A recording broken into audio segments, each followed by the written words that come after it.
হাই everyone, আজি চুলি care কৰিম বুলি ভাবিলোঁ। তাৰ কাৰণে এটা জেল বনাওঁ আৰু জেলৰ কাৰণে 2টা পিঁয়াজৰ ৰস ওলাই লৈছোঁ, লগতে লৈছোঁ নাৰিকলৰ তেল।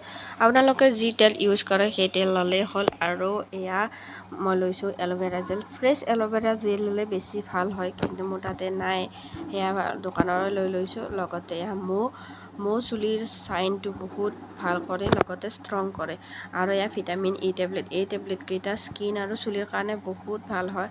তো যদি আপোনালোকৰ তাতে নাই তেতিয়াহ'লে স্কিপ কৰিব। আৰু ফাৰ্মাচীত বহুত সহজতে ভিটামিন ই টেবলেট বুলি ক'লে পাই যাব। তো এইখিনি ভালকৈ মিক্স কৰি ল'ব, কাৰণ এল'ভেৰা জেলখিনি জল্দি মিক্স নহয়, তো ভালকৈ মিক্স কৰি ল'ব। লগতে এতিয়া আহি গৈছোঁ মই বাহিৰত চুলিৰ যদি কিবা লগাওঁ বাহিৰত আহি যাওঁ, কাৰণ কিয় তলত যদি পৰে ক'লা ক'লা হৈ যায়, সেইকাৰণে বাহিৰত লগালে সুবিধা হয়। আৰু ইমান ধুনীয়া বতাহ আহিছিল, সেইকাৰণে তাতে ল'লোঁ। আৰু লৈছোঁ তুলাৰে।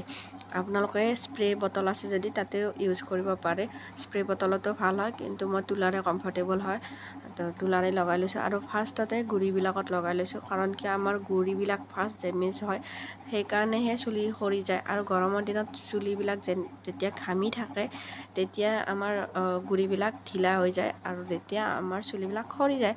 তো আপোনালোকে পাৰিলে সপ্তাহত 2-3বাৰ লগাব, বহুত ভাল ৰিজাল্ট পাব।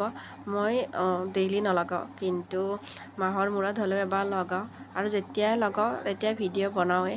তো আপোনালোকেও ট্ৰাই কৰিব এনেকুৱাকৈ লগাবৰ কাৰণে, কাৰণ আজিকালি চুলি সৰাটো প্ৰায় মানুহৰে কম্পালচৰি হৈ গৈছে। গোটেইখিনি মই ভালকৈ লগাই ল'লোঁ। লৈ এতিয়া ফণীৰে ফণিয়াই দিম, কাৰণ কিয় যদি চুলি কোনোবাডালত লগা নাই তেতিয়াহ'লে এনেকৈ ফণিয়াই দিলে ধুনীয়াকৈ লাগি যায়। আৰু তলৰ ফালে চুলিখিনিৰ অৱস্থা চাওকচোন, ইমান লিলিৰা হৈ গৈছে। সেয়া লগাই ল'লোঁ। তো আপোনালোকেও ট্ৰাই কৰিব, কাৰণ ইয়াৰ ৰিজাল্ট বহুত ভাল হয়, আৰু চুলিখিনিও চাইন কৰে।